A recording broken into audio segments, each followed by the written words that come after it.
Hi everyone, I'm Cassie. I'm a spiritual coach and a writer, and today I'm going to share about how over-intellectualizing is a trauma response. I will also share that I am formerly an aerospace engineer and a planetary scientist.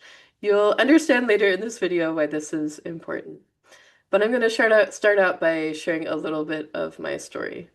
So I was raised religious. I was raised Seventh-day Adventist, which is an evangelical Protestant sect of the Christian church it was formed in the US, although they do have a worldwide presence. But anyways, Adventists have a lot of rules that don't make a whole lot of sense. And so I was raised in this environment where I was told I had to do certain things, but a lot of the time, the adults around me couldn't really give me a good reason why I should do that thing other than the fact that it's a rule that someone made up at some point. In addition to that, I also grew up in a very controlling household. So when I would ask for the reason behind things, I would often hear something like, "'Cause I say so, 'cause I'm your mom, 'cause I'm your parent." And I didn't really find that to be a satisfactory answer, even when I was a kid.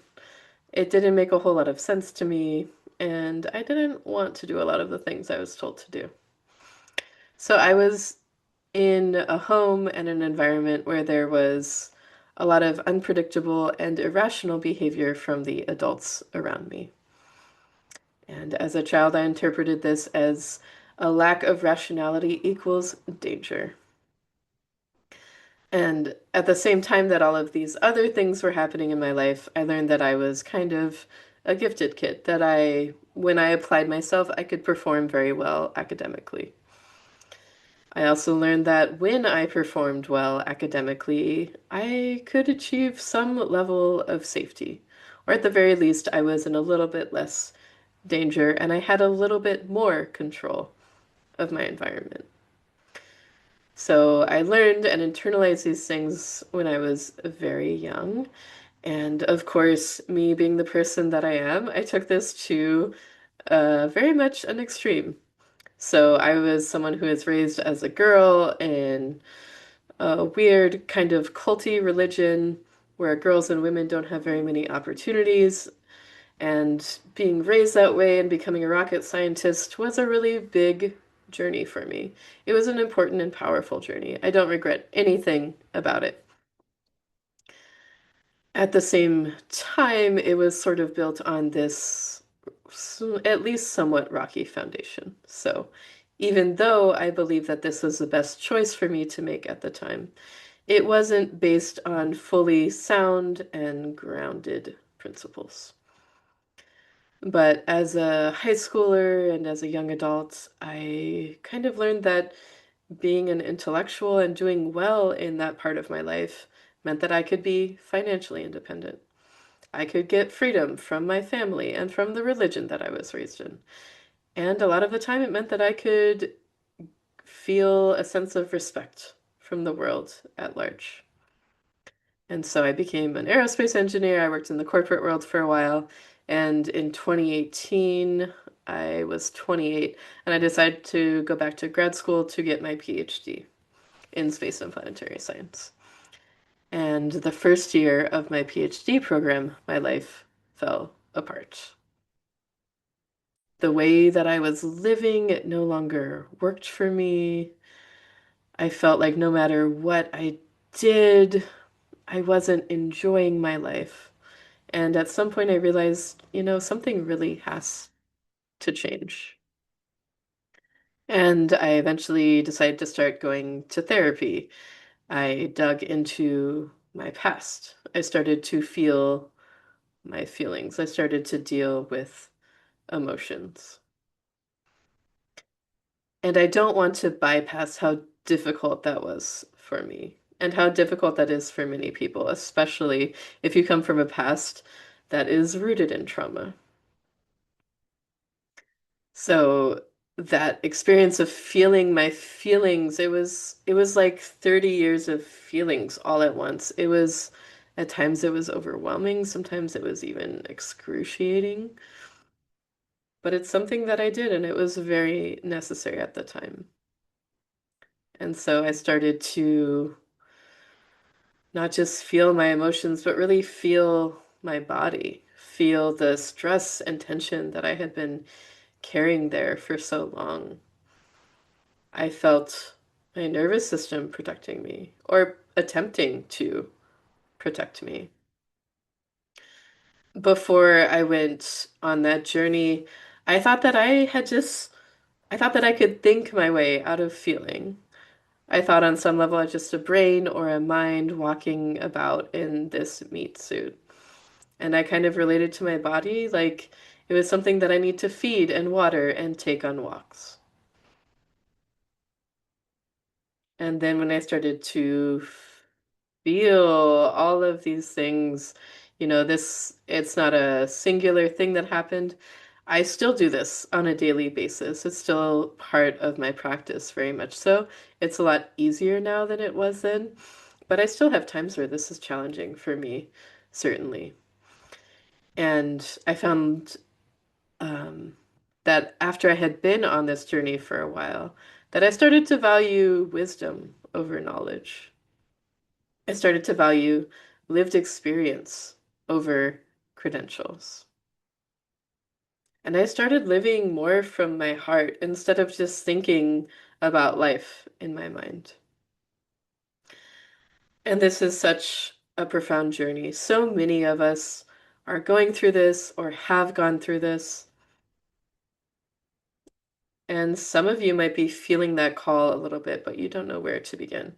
All of those are totally valid places to be. None of them are any better than the other. You're just in the right place. With that being said, there's a really big question here of what helps. What moves the needle here? How can we get more out of our minds and into our hearts and into our bodies? So these are mostly very simple ideas that are grounded, that become concrete by consistent action from us. So these are simple things that you can do every day, multiple times a week, with some regularity to make a difference over time. One of the most important things we can do is just sit with ourselves. You could put your hand over your heart, take a deep breath, and just ask, what am I feeling in my body right now? And make space to truly listen, to be present, to feel whatever is coming up for you, whatever is true for you in that moment. That might only take 30 seconds or a minute. It might also be very challenging. So, again, I don't want to bypass how difficult some of these can be, especially if we have trauma in our past.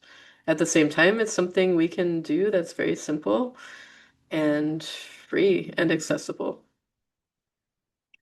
Another thing you can do, especially if journaling is part of your practice, is to every day write down 5 feelings that you felt that day. So 5 things that you felt at any point during the day, and even better, write down a little bit about what the situation was, what caused you to feel that way. Um, and if 5 feels very overwhelming, you could lower that a little bit to start with. You could do 3 or even 2. I know that when I started naming feelings, a lot of times I did not have the language for what I was feeling. So something I would highly recommend if you're feeling that way is something called the feelings wheel. So I'll share a link to this in the description, but basically it's a pie chart with different emotions in different sections of the wheel. And if you don't like the version there are many, many versions of this one. I happen to like this one, but again, there are many iterations out there, and some of them might speak to you more or less. Another thing you can do is called a body scan meditation. So if you go on YouTube, Insight Timer, any other place that people have meditations, I would imagine you'd find several of these.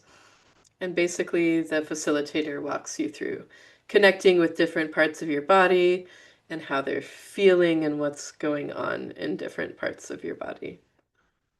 If any parts of your body, because of trauma or other reasons, don't feel good for you to connect with right away, you can just skip those and go on to the next. So don't feel like you have to perform everything 100% to some sort of standard for it to be effective for you. It can be effective for you in a way that still works for you. And another thing you can do is basically just touch some grass, go sit outside, connect with the earth, listen to the land beneath you, listen to the plants in your yard, by your apartment, in a local park. Go sit by the creek and listen to the water running. If you live near the ocean, go sit on the beach and listen to the waves. Feel the sun on your face. This is a really powerful way to connect more with our bodies and our hearts. If you're someone who is more into movement, you could do something like yoga, tai chi, qigong, or just go for a walk.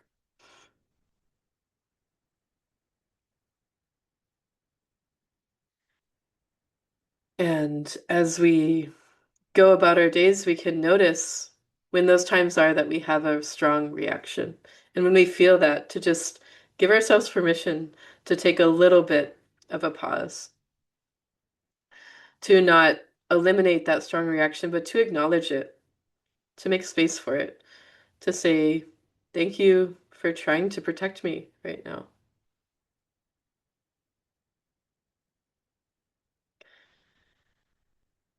And I wanted to end this video by sharing something that I've heard, I think, from multiple places. It's not something I came up with. Someone else did. I don't know who.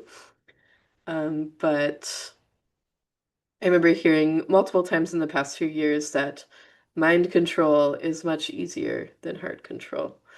And if we look at the world around us and who controls the media and what sort of stories are shared in our media, we can see that kind of manipulation. And if we do make the shift from where we are not just living in our minds, but we're also inhabiting our hearts and living our lives from our hearts and our bodies, we become a lot more difficult to control. And it feels very important at this moment in time, at this moment in history, in these times of great change and awakening and collapse. So please, if you are feeling at all inspired to do this, I can't encourage you enough to work on making this shift or deepening this shift in your life. I believe that our world needs us to make this change. I hope you found this video helpful. Thank you so much for listening. I hope you take great care of yourself today.